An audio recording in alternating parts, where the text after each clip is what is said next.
नमस्कार दोस्तों, आज आपका स्वागत है नर्सिंग फैसिलिटी विद AK के साथ। मैं नर्सिंग ऑफिसर आपका स्वागत करती हूँ हमारे अपने चैनल पर। सो गाइस, आज हम बात करेंगे contraceptive method, classification of contraceptive method के बारे में होल डिटेल से देखेंगे। और यह वीडियो उन लोगों के लिए भी बहुत इंपॉर्टेंट है, ऐसी महिलाएं या ऐसे परिवार जो फैमिली प्लानिंग कर रहे हो या दो बच्चों में अगर वह भी रखना चाहते हो गेप और कौन सी मेथड का यूज करें, उनके लिए भी यह वीडियो मोस्ट इम्पॉर्टेंट है। यह स्टूडेंट के लिए इम्पॉर्टेंट ही है जो नर्सिंग फील्ड में अपनी BSc नर्सिंग, GNM या ANM का कोर्स कर रहे हो या जो कर चुके हैं उनके लिए मोस्ट इम्पॉर्टेंट है, क्योंकि डेली दिनचर्या में इनका यूज होता है। और जो हॉस्पिटल वर्क है वहाँ पर भी आपको जो भी ग्राहक आते हैं, जो भी पेशेंट आते हैं, उनको बताना पड़ता है इन सब चीज़ों के बारे में अगर वो फैमिली प्लानिंग कर रहे थे। ओके गाइस, तो स्टार्ट करते हैं। अब देख लीजिए कॉन्ट्रासेप्टिव मेथड, गर्भ निरोधक विधियाँ, मतलब कि कौन कौन सी ऐसी विधियाँ हैं, कितने प्रकार की होती है। तो ये दो टाइप की होती है। एक टेम्पररी मेथड होती है, मतलब अस्थायी या अंतराल रखने के लिए यह मेथड का यूज किया जाता है। ओके, दूसरी होती है टर्मिनल या परमानेंट मेथड, ये अंतिम होगी और स्थायी होगी। दो टाइप से होता है। क्या होता है? कॉन्ट्रासेप्टिव मेथड, गर्भ निरोधक विधियां दो प्रकार से होती है। एक होता है अस्थायी अंतराल रखने के लिए और दूसरी होती है स्थायी या अंतिम। ओके, तो बात कर लेते हैं टेम्पररी या फिर अस्थायी अंतराल में। इसमें बहुत सारी विधियां हैं जिनका यूज करके आप गर्भ निरोधक साधन या फिर जो अनचाहे गर्भ है उससे उसकी रोकथाम या फिर वो नहीं कर सकते। ओके, सो देख लेते हैं यहाँ पर फर्स्ट क्या है? अवरोधक, मतलब बैरियर्स कौन कौन से किस तरीके से होते थे? ये तीन टाइप के हैं। एक होगा फिजिकल, दूसरा केमिकल और थर्ड कॉम्बिनेशन, मतलब कि फिजिकल और केमिकल दोनों का कंबाइंड होगा। ओके, तो फिजिकल में कौन कौन सी चीज होगी? मेल फीमेल कॉन्डम आ जाएंगे, डायफ्राम होगा, योनि स्पंज होगा, ये तीन चीज फिजिकल में आएगा। और केमिकल में कौन कौन से आएगी? तो झागदार गोलियां हो सकती है, क्रीम जेली पेस्ट हो सकता है, सपोजिटरी हो सकती है, घुलनशील फिल्म हो सकती है।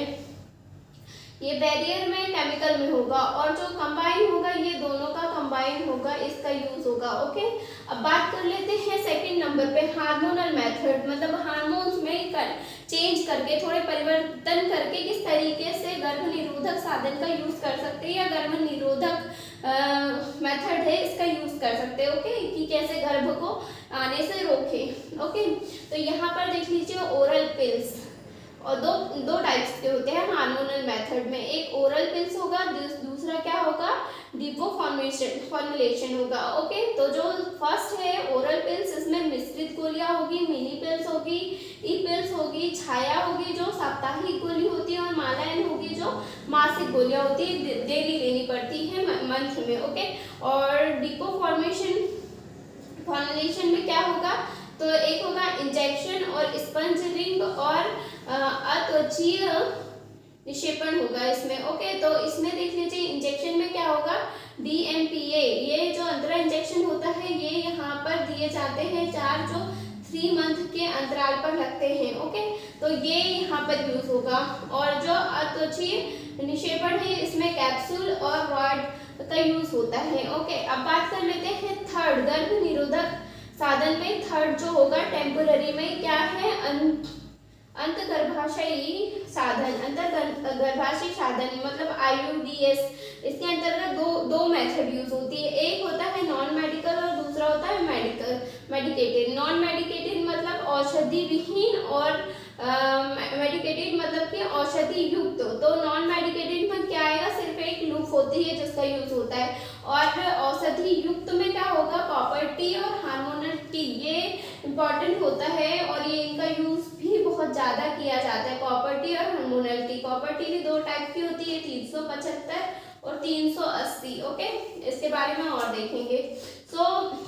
फोर्थ नंबर में गर्भ धारण पश्चात कौन कौन सी मेथड यूज कर सकते हैं? तो यहाँ पर देख लें मेंस्ट्रुअल रेगुलेशन, मतलब अगर मासिक धर्म निरंतर या रेगुलर आ रहे हैं सप्ताह में जो टाइम है उसके हिसाब से, तो इसमें भी गर्भ धारण करने की कोई चांसेस नहीं है। और देन अगर गर्भ धारण कर लिए उसके पश्चात में आपको गर्भपात करवाने पड़ सकते हैं, एमटीपी करवाना पड़ सकता है या एबॉर्शन होता है, ओके, गर्भधारण के पश्चात। अब बात करते हैं विविध विधियां, और कौन कौन सी विधियां हैं। तो ब्रह्मचर्य का पालन करके स्तनपान कराने वाली महिलाएं हैं जिन्हें भी कंसीव होने में प्रॉब्लम, मतलब कि कंसीव नहीं होता है, अगर वो कंटिन्यू फीडिंग करवा रही है तो स्तनपान हो सकता है। आंतरिक समागम हो सकता है मासिक गणना के अनुसार, कि जैसे कि मासिक धर्म की गणना के अनुसार, मतलब सेफ काल, सुरक्षित पीरियड जो होता है जिसमें बेबी कंसीव होने के चांसेस नहीं होते, तो सुरक्षित काल के टाइम में अगर ऐसे कोई कॉन्टेक्ट होते हैं तो भी यहाँ पर